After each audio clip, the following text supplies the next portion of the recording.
Hey everybody, Zach here from Primrose Productions. Got a really cool video for you today. Something that's really important that I want to drive home for you is the importance of a good DI box.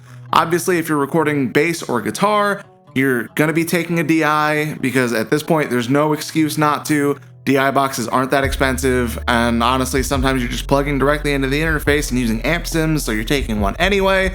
But you should always be taking a DI signal because first of all, it makes it a lot easier to edit because you can see the transient information easier, but it also gives you a nice safety net in case you end up not liking the tone you got on recording day when you get to the mixing phase.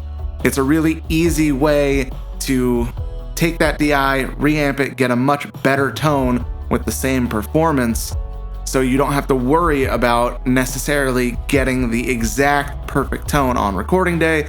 You can focus more on your performance and getting the best performance possible. You want the best sounding DI signal you can get because everything in mixing, mastering, the final product of your song is going to sound only as good as the source material is.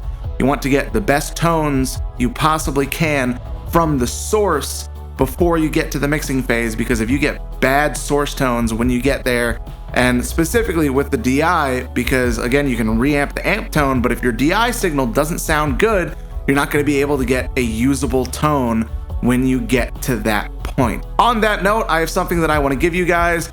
Everything comes down to your source tones. You want to get the best source tones you possibly can for everything. For guitars, yes, you can reamp later if you have a DI, but if you're doing acoustic drums or vocals, that's not necessarily something you can change the tone of very much in post. So you want to get the best tones you can on recording day. So I've written something that I call the ultimate home recording cheat sheet. Basically, it's just my top 3 tips for recording every different instrument that I work with regularly.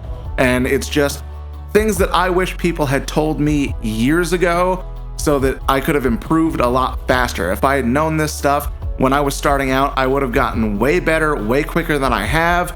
So I want to pass that information on to you, help you to record better music. So if that's something you want to check out, go to primroseproductionmusic.com/cheat sheet, download that guide. I think it'll be really helpful for you. So let's get into it. I have 2 DI boxes we're going to be working with today. One is one that I had for years that I wish I realized had been destroying my tone, and that is the EDB-1 from Whirlwind. The other one is something that I got later, and that is a much better DI box. It is a Radial J48 DI. Now, there is a key difference between these two that I want to note, and that is that the Radial DI box is an active DI box, while the Whirlwind is a passive, and this is going to make a difference in general. You usually want to use a passive DI when you have active pickups and an active DI when you have passive pickups. So obviously, part of the problem is that I was in the past using a passive DI with passive pickups, so I wasn't getting as much tone.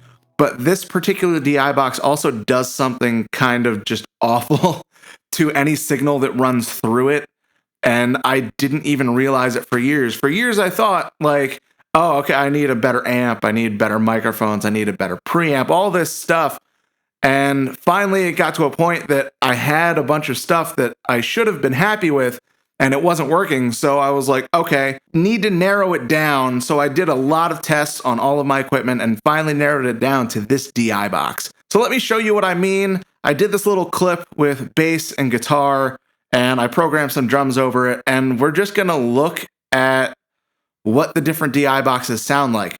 Now, unfortunately, unlike with reamping, when you're using the same performance to reamp, since we're going into 2 different DI boxes, we are going to have different performances for each one. So there might be slight variances in the performance, but I want you to listen to the overall tone of the tracks. We're going to listen to first the bass through the Whirlwind DI, and then the Radial DI, then the rhythm guitar, then the lead. Then we're going to listen to the whole mix together. So first, let's check out what the lead guitar sounds like, since that's what starts the track. Let's hear what that sounds like going through the Whirlwind DI and then through the Radial DI.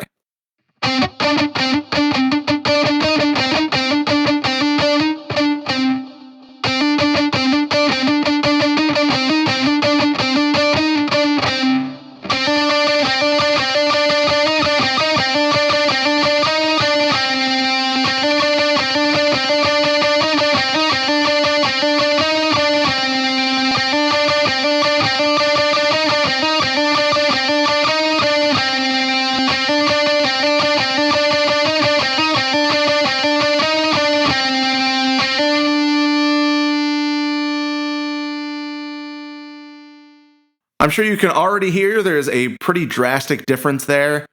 Let's listen to now the rhythm guitars, because I think that does an even better job of showing what the problem with the Whirlwind DI is.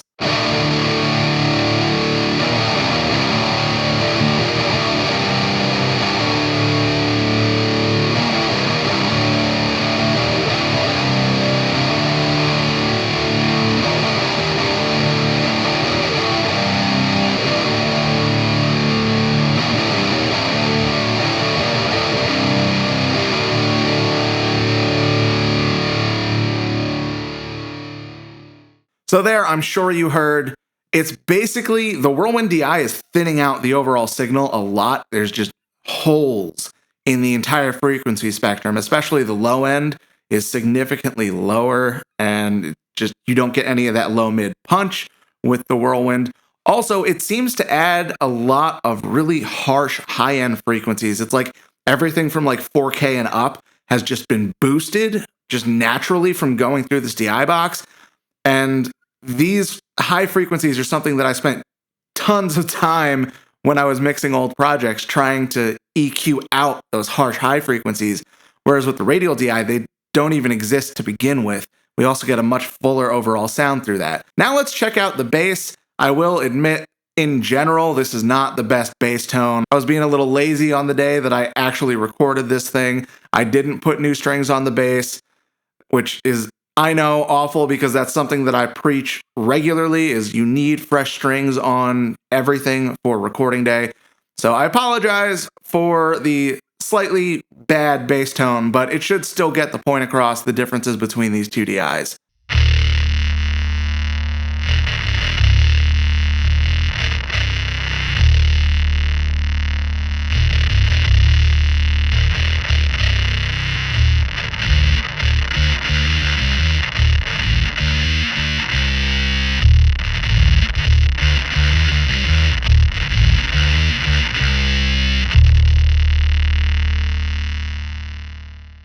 Again, just a much thinner overall sound, especially in the bass. We're hearing virtually no low end going through the Whirlwind DI. It just cuts out so much. And again, we're getting a lot of those boosted harsh high frequencies that are just awful.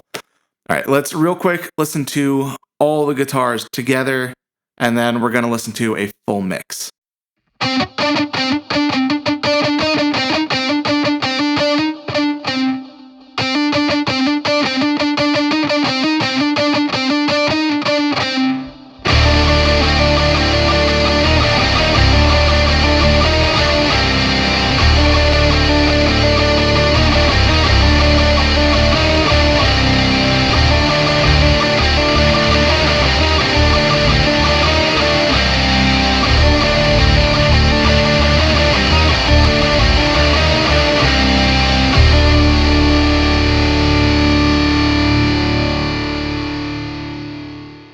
So as you can see there, when we add all the guitars together, the effect that the Whirlwind has on any of the individual tracks is compounded.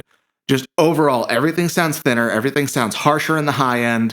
It's just not a good sound. But with the Radial, everything sounds full. We got a good amount of low end. We don't have too much high end. It just sounds nice overall. I also want to point out here that each instrument for each DI had the exact same processing. So the Whirlwind bass tracks and the Radial bass tracks have the same processing. The Whirlwind rhythm tracks and the Radial rhythm tracks have the same processing. And the Whirlwind lead tracks and the Radial lead tracks have the same processing. Everything across these was the same except for the DI. I didn't touch anything in the entire signal chain. The only thing I did was swap out the DI and then make sure that the preamp was level matched between the active and the passive one. That was the only change. Anyway, let's listen to all of it in a full mix with drums.